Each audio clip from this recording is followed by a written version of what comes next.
যে আমার বান্দা অসুস্থ, অসুস্থ, শরীর ভালো না, ঠিকমতো দাঁড়াতে পারে না, ঠিকমতো বসতে পারে না, আমার ওই বান্দা তায়াম্মুম করে নামাজ সারতেছে না, তায়াম্মুম করে আমার গোলামি করতেছে, এত অসুস্থতা নিয়ে, এত অসুস্থ শরীর নিয়ে আমার কুদরতি কদমে সিজদা করতেছে, আল্লাহ বলবেন ফেরেশতা আমার বান্দাকে জানাইয়া দাও, তার গুনাহ মাফ করে দেব। সুবহানাল্লাহ।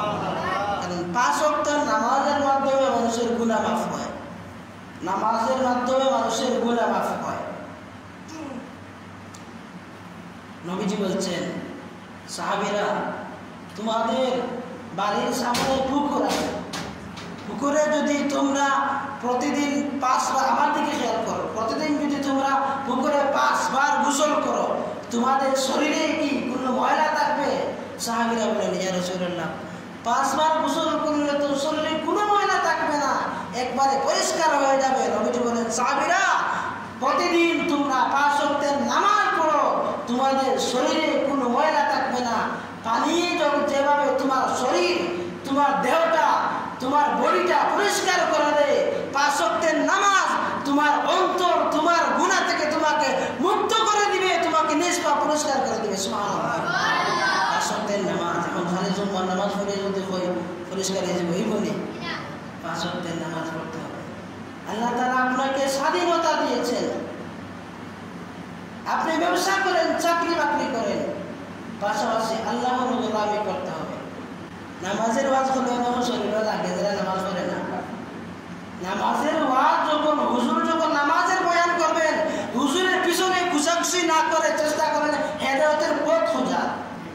হুজুর বয়ান করতেছেন শুধু হুজুরের জন্য না, হুজুর শ্রোতাদেরকে নিয়ে বসে বয়ান করতেছেন, জাহান্নামের বয়ান করতেছেন, জান্নাতের বয়ান করতেছেন, নামাজের বয়ান করতেছেন। আপনি আমি তো হুজুরের বয়ান শুনবো, আমরা তো যখন হুজুরের বয়ান শুনতাম নিজেকে ছোট মনে করতাম, ছাত্রের মতো বসে থাকতাম। হুজুর আমাদের উস্তাদ, উস্তাদ বয়ান করতেছেন, আমি যদি নামাজ পড়ি না, হুজুর নামাজের বয়ান করতেছেন, জাহান্নামের বয়ান করতেছেন, ওইগুলা শুনে আপনার আমার অন্তরে এই জাহান্নামের ভয় আনতে হবে, নামাজ পড়তে হবে, হেদায়েতের পথ খুঁজতে হবে।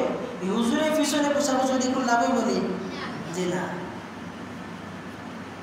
কারণ আল্লাহ তাআলা আপনাকে জীবন দিয়েছেন, সুস্থ শরীর দিয়েছেন। আল্লাহ তাআলা বলেন, বান্দা সারাদিন তুমি ব্যবসা করো, চাকরি বাকরি করো, টাকা পয়সা উপার্জন করো, কিন্তু তোমাকে প্রতিদিন সারাদিনের মধ্যে